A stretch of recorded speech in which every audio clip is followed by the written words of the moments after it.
Vous l'avez remarqué, le marché du drone est en pleine expansion et de plus en plus de drones font leur apparition. Mais alors, quel drone s'acheter? Vous êtes de plus en plus à réfléchir sur ce sujet et aujourd'hui je vais essayer de répondre au plus grand nombre d'entre vous. Dans cette vidéo, je vais vous donner mes conseils pour choisir le drone qui répondra à vos attentes. Un drone, c'est pas comme un téléphone, faut pas se dire qu'il faut acheter le dernier pour avoir ce qu'il y a de mieux et que chaque drone peut avoir aussi sa spécialité. Il y a les drones industriels, ça vous vous en foutez, mais par contre il y a aussi les drones de course et les drones pour faire de la vidéo. Les drones de course vont être petits, très légers et assez rigides. Alors qu'un drone pour faire de la vidéo, vous le voyez avec Karma, Mavic de chez DJI et tout ça, cela va être pour le loisir des vidéos aériennes. Donc moi je parlerai uniquement des drones consacrés à la vidéo parce que si vous avez cliqué sur cette vidéo, je pense pas que ce soit pour des drones de course. Alors avant de faire un comparatif de marques et de drones, vous devez vous poser plusieurs questions afin de pouvoir choisir le drone que vous voudriez acheter.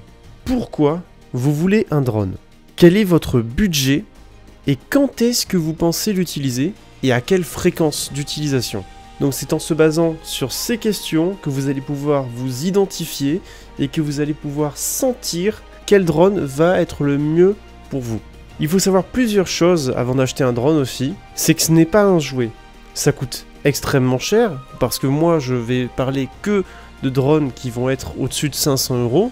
En dessous de 500 €, on peut considérer ça comme un jouet, et donc on n'atterrit pas dans la même catégorie d'utilisation. Et ça ne va être que pour le divertissement de faire voler quelque chose en l'air. Pour les plus jeunes d'entre vous, ou même les plus vieux, il faut savoir que piloter un drone engage des responsabilités et que vous pouvez avoir de très gros problèmes. Malheureusement pour ceux qui sont en France, évidemment, et pas ceux qui sont en Suisse, le pays de rêve pour les drones, où il n'y a presque aucune législation dessus.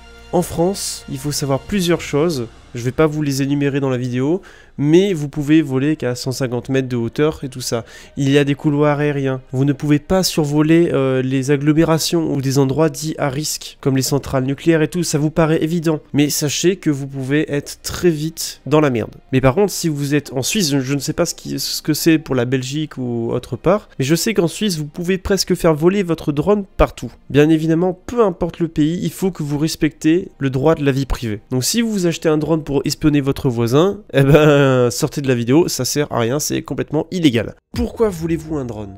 Alors de manière générale, parce que on est curieux et on veut découvrir ce que c'est que de faire voler un drone et de faire des vidéos aériennes. Donc ça va être plus pour faire partager des souvenirs et découvrir une nouvelle façon de filmer. Donc certains ont envie d'avoir un drone pour pouvoir le faire voler à des endroits qui leur donnent envie depuis je sais pas combien de temps, qu'ils sont lassés des photos et ont envie de faire voler un drone lorsqu'ils partent en randonnée. Dans une autre catégorie, il y a ceux qui veulent faire la vidéo, on va dire, professionnelle, amateur, qui voudraient se lancer sur YouTube et faire des vidéos consacrées au sujet du drone, comme je fais par exemple. Certains vont s'en servir comme un accessoire dans leurs vidéos ou dans leur façon de produire d'autres choses, comme par exemple vous vous servez d'une GoPro et quand vous n'avez pas la GoPro, vous voulez vous servir du drone pour pouvoir faire des vues aériennes et changer vos façons de filmer. Donc les vlogueurs par exemple, ceux qui font du daily vlog et tout ça, le drone est un accessoire parmi toutes les caméras qu'ils ont. Et pour finir, il y a ceux qui veulent un drone dans un but professionnel, mais je pense que je suis absolument pas qualifié pour pouvoir proposer des drones à des personnes qui souhaitent en faire leur profession. Je pense qu'ils en savent clairement mieux que moi. Donc dans un premier temps, concernant les personnes qui veulent s'en servir comme une différente façon de filmer pour découvrir la vidéo aérienne, ceux qui veulent utiliser le drone de manière occasionnelle, juste pour eux, ne pas la partager forcément avec le monde entier ou sur YouTube, et qu'ils cherchent juste un drone facile à manier, qui soit instinctif et tout ça, je ne peux vous conseiller que le DJI Mavic Pro. Alors pourquoi je le mets en première position dans cette catégorie?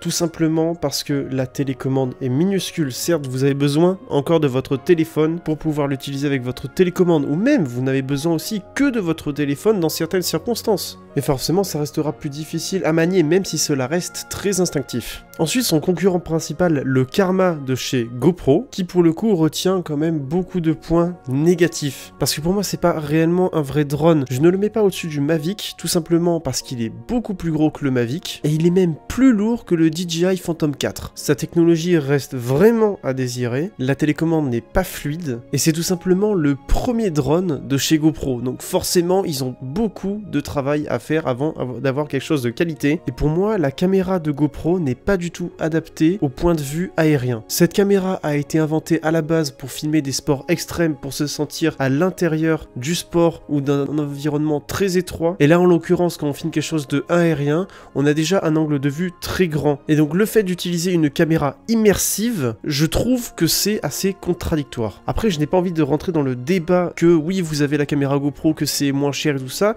ça dépend. Le problème c'est que au niveau du prix, c'est juste un petit peu moins cher que le DJI Mavic Pro. Donc moi je ne parle que de l'utilisation du drone, je n'utilise absolument pas d'argument du fait que vous pouvez détacher le stabilisateur et utiliser votre GoPro.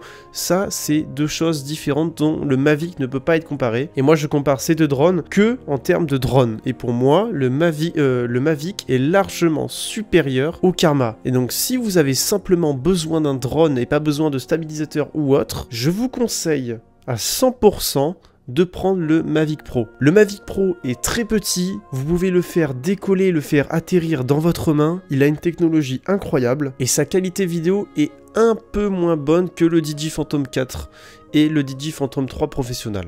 Et franchement, si c'est juste pour capturer des événements de temps en temps et ne pas faire de la vidéo professionnelle et tout ça, même pour un format YouTube, c'est largement suffisant. Après, si vous n'avez absolument pas ce budget et que vous avez déjà une GoPro, alors n'oubliez pas, c'est compatible avec les GoPro Hero 4 et Hero 5, je vous conseille le Karma qui vous coûtera beaucoup moins d'argent. Mais par contre, vous serez limité par rapport à sa technologie. Ensuite, si vraiment vous avez un budget très serré, je vous conseille le Parrot Bebot 2. Il est à 500 € sur Amazon et je pense que c'est quand même un bon début pour commencer la vidéo de drone. Mais voilà, moi je me suis dit dans ma tête, moi j'ai acheté direct un drone très cher parce que je me suis dit, j'avais beaucoup de chance que ça me plaise, alors je ne voulais pas être déçu de la qualité et de ce que je pouvais faire avec un drone de gamme moyenne, alors je pouvais directement avoir un drone haut de gamme. Alors au lieu d'acheter dans un premier temps un drone de moyenne gamme pour ensuite acheter un drone de haut de gamme plus tard, que ça me fasse perdre de l'argent et perdre du temps sur mon plaisir, autant que j'achète directement ce qu'il y avait de mieux. Moi c'est ma façon de raisonner, comme ça j'achète qu'une seule fois et je ne suis pas déçu. Donc je n'ai pas fait référence des DJI Phantom 3 et 4 parce qu'ils sont très gros, que ça nécessite de la réflexion et de la place pour pouvoir les transporter avec soi, peu importe où nous sommes. Donc de manière occasionnelle, si vous voulez prendre votre drone sans vous poser de questions, ne choisissez pas un DJI Phantom. Le seul atout qu'on peut avoir vraiment en comparaison avec un Mavic et un Phantom, c'est que puisque ce sont des drones rigides, ils vont être beaucoup moins faciles à casser. Donc si vous avez les moyens de vous acheter un peu mieux qu'un Parrot Bebot 2, je vous conseille l'achat d'un DJI Phantom standard ou un Advanced. Le standard n'aura pas la 4K, je ne sais même pas si l'Advanced l'a aussi. Tenez-moi au courant dans les commentaires pour ceux qui en ont un, mais je sais que la technologie est un peu moins bonne. En tout cas c'est largement suffisant et j'ai beaucoup d'abonnés qui me partagent des vidéos et des photos avec leur DJI Phantom Advanced et qui sont très contents avec. Je crois que c'est d'ailleurs l'un des DJI Phantom les plus vendus, avant le DJI Phantom 4 qui a explosé je crois. Donc si vous voulez faire des vidéos sur YouTube comme moi, que vous êtes passionné et que vous voulez un drone qui soit quand même d'une certaine qualité. Moi évidemment, avec mon expérience que j'ai sur mon DJI Phantom 3 professionnel et ce que vous pouvez voir de mes vidéos sur YouTube, je pense sincèrement que, en plus avec les retours que j'ai eu des utilisateurs de Phantom 4, qu'il n'y a vraiment pas énormément de différence entre un Phantom 4 et un Phantom 3 professionnel. Les seules différences que on va pouvoir notifier, ce sont les 10 km/h de plus que peut atteindre un DJI Phantom 4, sa batterie un tout petit peu plus puissante et le mode Follow Me. Donc le mode Follow Me pour moi ça sert strictement à rien, personne l'utilise, c'était juste un argument de vente pour vous dire à quel point la technologie était bonne. Mais à quel moment vous allez faire suivre votre drone, sachant aussi que j'ai oublié la technologie de l'anti-collision qui ne marche que en dessous de 30 km/h et qui ne détecte que les gros obstacles. Il ne détectera pas les branches et il ne détectera pas les câbles électriques. Donc tout ce que vous voyez vous avec vos yeux à travers la caméra du drone et que vous pouvez éviter naturellement et facilement, le drone peut le faire aussi. Mais par contre, ce qui est vraiment dur à détecter et qui occasionne à chaque fois des crashs, ce sont les câbles et les branches. Donc pour moi cette technologie est bien, mais par contre elle est absolument pas aboutie. Et je pense que statistiquement il y aura autant de crash de drones de Phantom 4 que de Phantom 3. Concernant les 10 km/h de plus, c'est bien quand il y a du vent. Mais par contre c'est une très mauvaise idée de faire voler son drone lorsqu'il y a beaucoup de vent. Donc si vous voulez éviter de gaspiller de l'argent et que vous voulez faire le plus d'économies possible, moi je vous conseille d'acheter un Phantom 3 professionnel ou encore un Phantom 3 4K. Je savais même pas que ça existait et c'est des abonnés qui m'ont informé de son existence. Donc ce que je vous conseille c'est d'acheter l'un de ces DJI Phantom 3. Et avec l'argent en plus que vous aurez dépensé dans un DJI Phantom 4, eh bien vous le dépensez dans des batteries supplémentaires. Ou encore vous achetez des filtres. Entre les deux drones il n'y a pas de différence de qualité. Alors la différence se fera sur les logiciels de montage de toute façon.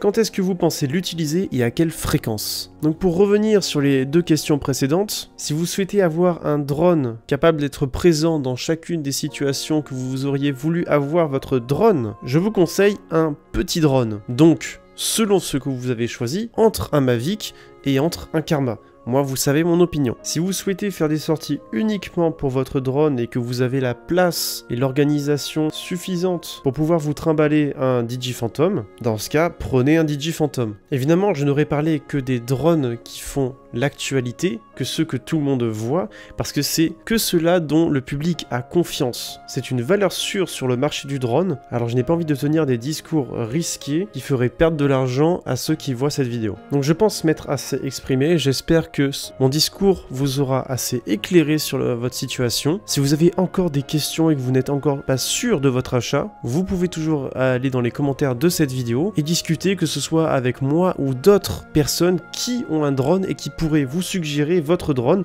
que ce soit même des drones que j'ai suggérés ou que j'ai pas suggéré. Donc avant de vous dire que vous êtes sûr de votre choix, allez regarder les commentaires de la vidéo, commentez, discutez avec les autres et voyez par la suite. Et puis si cette vidéo vous a décidé à acheter un drone, faites-le moi savoir, ça me fera extrêmement plaisir. Pour ma part, je suis déjà bientôt à 1 an de vol avec mon DJI Phantom 3 professionnel et je compte bien vous faire une vidéo spéciale sur le sujet. En tout cas pour moi, je suis très content de mon achat. J'ai 2 batteries, je compte bientôt m'en acheter une 3e, j'ai un sac, j'ai des filtres et vous voyez que pour l'utilisation sur YouTube, un DJI Phantom 3 Pro, c'est largement suffisant. N'allez pas casser le porte-monnaie pour plus. Et puis si votre entourage se questionne à ce sujet et que l'un de vous souhaite en acquérir un, partagez-lui la vidéo. On se retrouve prochainement. Merci à tous ceux qui ont regardé la vidéo jusqu'au bout. Salut!